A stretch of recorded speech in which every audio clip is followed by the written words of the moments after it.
We'll skip over the great chapter, chapter 17, where David kills the giant.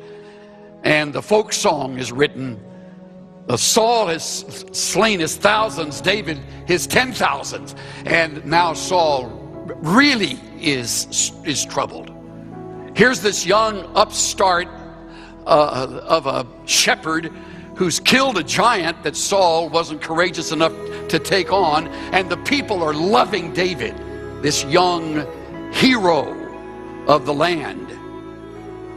And verse 8 of chapter 18, go there, begins the process of brokenness in David's life. Watch, 18:8. Saul became very angry. The saying displeased him. They've ascribed to David 10,000s, to me they have ascribed thousands. You will work with people who will compare. And they will see you as a threat. They will be suspicious of you. Your giftedness will work against you, especially if you are capable in areas where they are not and they hold a superior position. You got the picture.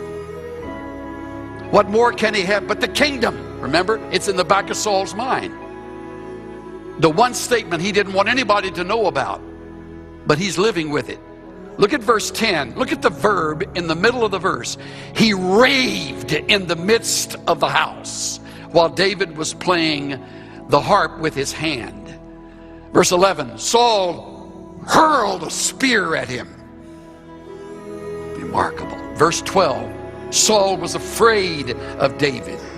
Verse 13, Saul removed him from his presence. Verse 15, he dreaded him. Saul is now becoming a case. H.G. Wells has an interesting line as a writer. One of his characters named Mr. Polly, Wells writes, he was not so much a human being as a civil war. Saul has become his own civil war. He's paranoid. He's suspicious. He is angry. He is unable to sleep. He's raving. David is dodging spears more than once. I took the time to mark and read in my Bible in these 3 chapters. He even plans to give David one of his daughters. Before you get impressed with that, this is a bad woman he's going to give to David. And verse 21, Saul thought, I will give her to him that she may become a snare to him, and that the hand of the Philistines may be against him. Look, he's even hoping the enemies of Israel will wipe out this young whippersnapper. And if he doesn't, at least his new wife will make his life miserable enough to want to take it. Verse 22, speak to David secretly. So now there's secrecy. Into verse 25, Saul planned to make David fall by the hand of the Philistines. Verse 29, Saul was even more afraid of David. Saul was David's enemy continually. Maybe you haven't lived long enough to have an enemy like that. Thank God if you have never known such a thing. Some enemies track you and stalk you. They hate you whether you're there or not. Their goal is to make your life miserable, is to ruin or weaken your ministry. Their hope is to put you down and watch you fall and deceptively maneuver and manipulate things to make sure that happens. This is Saul in David's life. Verse 19, Saul told Jonathan, verse 1 of chapter 19, Saul told Jonathan his son and all his servants to put David to death. How about that?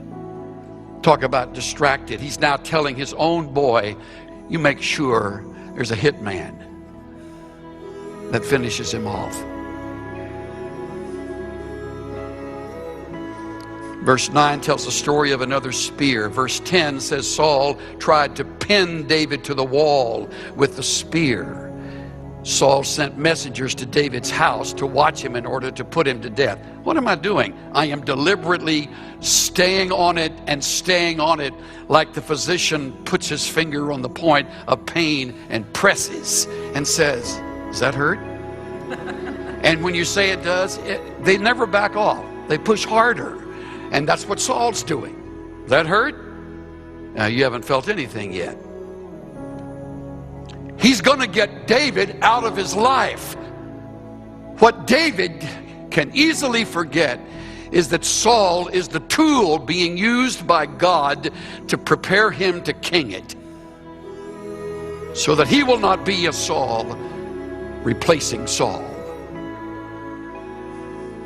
I've been engaged in 5 ministries in my life of some length.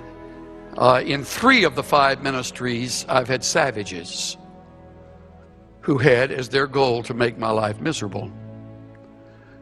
I've also had individuals not involved in those ministries apart from those 5 places of service who for some reason chose to look with suspicion on my life. So I speak with some sense of knowledge in this. There was a time in my life when I would fight and work hard at vindicating myself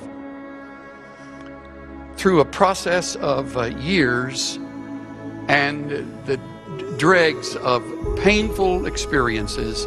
I have learned that I am unqualified to do that. Furthermore, I do not learn when I am busy about defending myself. It also distracts me from my calling, which is all part of the enemy's plan. It's easy to forget all of that when spears are coming your way. David had a question, this man continues to write. What do you do when someone throws a spear at you? Does it not seem odd to you that David did not know the answer to this question? After all, everyone else in the world knows what to do when a spear is thrown at them. Why, you pick up the spear and you throw it right back. When someone throws a spear at you, David, just wrench it right out of the wall and throw it back. Absolutely, everyone else does that. You can be sure. And in doing the small feat of returning thrown spears, you will prove many things. You are courageous. You stand for the right. You boldly stand against the wrong. You are tough and can't be pushed around. You will not stand for injustice or unfair treatment. You are the defender of the faith, the keeper of the flame. You are the detector of all heresy. You will not be wronged. All of these attributes then combine to prove that you are also a candidate for kingship. Yes, perhaps you are the Lord's anointed after the order of King Saul. There is also a possibility that some 20 years after your coronation, you will be the most incredibly skilled spear thrower in all the realm, and most assuredly, by then, quite mad.